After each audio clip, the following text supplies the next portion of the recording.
Janasena party తరపున ప్రజల సమస్యలపై మడమ తిప్పని పోరాటం చేస్తున్న పవన్ కళ్యాణ్ ఉద్దానం కిడ్నీ బాధితులతో ఏర్పాటు చేసిన కార్యక్రమంలో పాల్గొన్నాడు. ఇచ్చాపురంలోని మణికంఠ థియేటర్లో కిడ్నీ బాధితుల గోడు విని ఉద్వేగానికి లోనయ్యాడు పవన్ కళ్యాణ్. నేను ఇక్కడికి రాజకీయ ప్రయోజనం కోసం రాలేదు, ప్రజల బాధ తెలుసుకోవడానికి వచ్చాను. కొన్ని సంవత్సరాల నుండి వేల మంది కిడ్నీ వ్యాధి బారిన పడి చనిపోతున్నారు. ఇప్పటి వరకు దీన్ని పట్టించుకుని ప్రభుత్వం ఇకనైనా స్పందించాలి, ఈ సమస్యను పరిష్కరించాలి అంటూ మాట్లాడారు.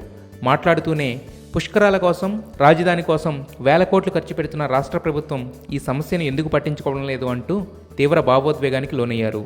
ఎవరూ ఫోకస్ చేయని, పట్టించుకొని సమస్యలపై తన గళాన్ని వినిపిస్తున్న పవన్ కళ్యాణ్ నాయకత్వం వర్ధిల్లాలని జనం అంతా నినాదాలు చేశారు. ఒక పక్క సినిమాలు, మరో పక్క ప్రజాసేవ, రెంటిని బ్యాలెన్స్ చేసుకుంటూ నిజమైన నాయకుడిగా అవతరిస్తున్న పవన్ కళ్యాణ్కు అనేక మంది రాజకీయ నాయకులు సైతం సపోర్ట్ ఇస్తున్నారు. ఖచ్చితంగా మీరు అందరూ గర్వించే విధంగాను, అరే ఇదిరా చిరంజీవి అంటే మళ్ళీ అనే విధంగా